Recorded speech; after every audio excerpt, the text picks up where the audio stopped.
رنگ تو کالا تھا لیکن سونا دل تھا بلال حبشی کا۔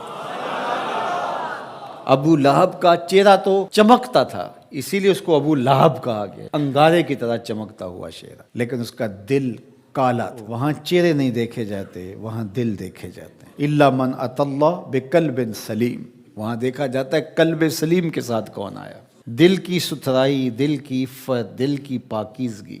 شیشے اتے کٹا جمیا کندا چاڑی جاندے، شیشے اتے کٹا جمیا کندا چاڑی جاندے، جلداں نوں اے سانپ کے رکھن ورکے پھاڑی جاندے، جلداں نوں اے سانپ کے رکھ دے ورکے پھاڑی جاندے۔ تو اصل تو یہ صاف ہونا چاہیے، یہ ستھرا ہونا چاہیے۔ میرے اور آپ کے آقا و مولا حضور ختم المرتبت صلی اللہ علیہ وآلہ وسلم، ہمارے ماں باپ ان پہ قربان، کثرت کے ساتھ ایک دعا مانگتے تھے، یا مقلب القلوب ثبت قلبی علی دینک، اے دلوں کو پھیرنے والے میرے دل کو اپنے دین پہ ثابت رکھنا۔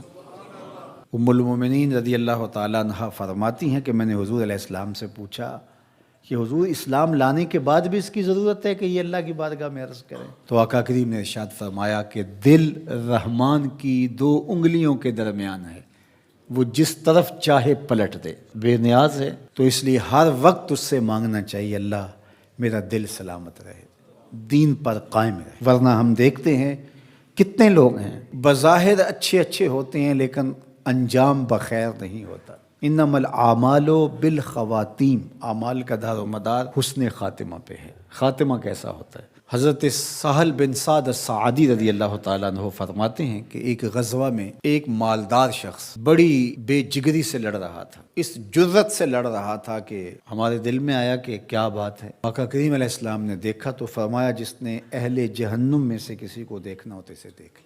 بڑی حیرت ہوئی۔ ایک صحابی کہتے ہیں میں اس کے پیچھے ہو گیا کہ حضور علیہ السلام نے جو فرمایا ہے کوئی وجہ ہوگی تو میں دیکھوں ماجرا کیا ہے۔ تو کہتے ہیں جب وہ لڑتے لڑتے زخمی ہو گیا تو اس نے اپنی ہی تلوار کو اپنے سینے میں یوں رکھ کر کے اپنا وزن اس اوپر ڈال دیا اور دو کندھوں کے درمیان سے تلوار ادھر نکل گئی اور یوں خودکشی کر لی۔ تو کہا کہ بندہ ساری زندگی نیکیاں کرتا ہے، لکھا ہوا غالب آ جاتا ہے اور پھر آخر اچھا نہیں اس کا رہتا۔ اور کتنے ایسے لوگ ہیں کہ جن کا ماضی بہت بھیانک اور برا تھا لیکن آخر ٹھیک ہو جاتا ہے۔ تو اس لیے ہمیشہ اللہ سے انجام بخیر کی دعا مانگو۔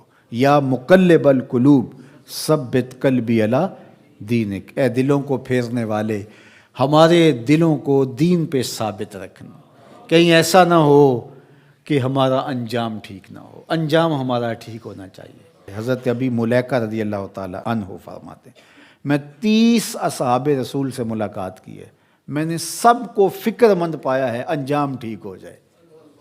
جنہوں نے اپنی آنکھوں سے حضور کو دیکھا وہ بھی ڈر رہے ہیں ہمارا انجام ٹھیک ہو جائے۔ رنگا رنگ سہیلیاں پرن کڑے پر پریا اس دا جانیے جس دا توڑ چڑھے۔ ہمیں ایک اور دعا ترغیب دی گئی قرآن مجید میں اہل ایمان کو، اور وہ کیا؟ ربنا لا تزغ قلوبنا بعد اذ ہدیتنا وہب لنا من لدنک رحمہ انک انت الوہاب، اے اللہ ہمارے دلوں کو سیدھا کر دینے کے بعد دوبارہ ٹیڑھا نہ کرنا۔ یہ دل سیدھے ہیں تو سیدھے ہی رہیں، یہ کبھی دوبارہ ٹیڑھے نہ ہوں۔ یہ نرم ہیں تو نرم ہی رہیں، کہیں پتھر نہ ہو جائیں۔ ایمان کے نور سے جگمگا رہے ہیں اللہ، یہ جگمگاتے ہی رہیں، کہیں دوبارہ ان میں ظلمتیں نہ آ جائیں۔ لا تزغ قلوبنا بعد اذ ہدیتنا، ہمارے دلوں کو سیدھا کر دینے کے بعد دوبارہ ٹیڑھا نہ کر دینا۔ وَهَبْ لَنَا مِن لَدُنْكَ رَحْمَةً، اور ہمیں اپنی جناب سے رحمتیں عطا کر دے۔ انک انت الوہاب، تو وہاب ہے، اپنے کرم سے اپنے فضل سے ہمیں مالا مال فرما دے۔ تو میری دعا ہے اپنے لیے سب سے پہلے اور آپ سب کے لیے اور اپنے جملہ دوستوں کے لیے، پیر بھائیوں کے لیے، سب ملنے والوں کے لیے کہ اے اللہ ہم سب کو ہمیشہ ثابت قدم دین پہ رکھنا، آخری ہچکی تیرے نام پہ آئے، تیرے محبوب کی غلامی میں آئے، ہم سب کا خاتمہ ایمان پہ۔ ایک ایک کر کے دوست ہم سے جدا ہو رہے ہیں، ہم بھی اس دنیا پہ مستقل رہنے والے نہیں ہیں، کوچ کر جانے والے ہیں۔